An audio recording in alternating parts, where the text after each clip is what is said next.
Saudi আরবে ২০২৫ সালে ১৫ লাখেরও বেশি নতুন চাকরির সুযোগ তৈরি হবে বলে বিশেষজ্ঞরা ধারণা করছেন। ২০৩৪ সালে ফুটবল বিশ্বকাপের আয়োজনকে সামনে রেখে জব মার্কেটে জোয়ার আসার সম্ভাবনা দেখছেন বিশেষজ্ঞরা। ফলে প্রবাসী বাংলাদেশিদের কাজের সুযোগ বাড়ার সম্ভাবনা দেখা দিচ্ছে। আরব নিউজের এক নিবন্ধে বলা হয়েছে, ২০৩০ সালের মধ্যে দেশটি যে উন্নয়ন পরিকল্পনা হাতে নিয়েছে তাতে এটি মানব সম্পদ উন্নয়ন এবং অর্থনৈতিক বৈচিত্র্যের অংশ।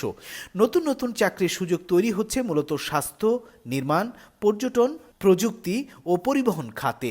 নতুন পরিসংখ্যানে জানানো হয়েছে, সৌদির জনসংখ্যা ৩,৫৩,০০,০০০, যার মধ্যে বিদেশি নাগরিক রয়েছে ১,৫৭,০০,০০০ আর বাংলাদেশিদের সংখ্যা ৩২ লক্ষ, যা দেশটিতে সবচেয়ে বড় প্রবাসী জনগোষ্ঠী।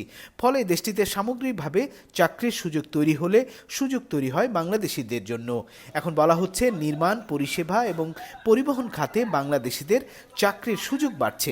সৌদিতে দক্ষতা ও ভাষাগত প্রস্তুতি থাকলে উচ্চ বেতন ও স্থায়ী কাজের সম্ভাবনা রয়েছে বাংলাদেশি কর্মীদের।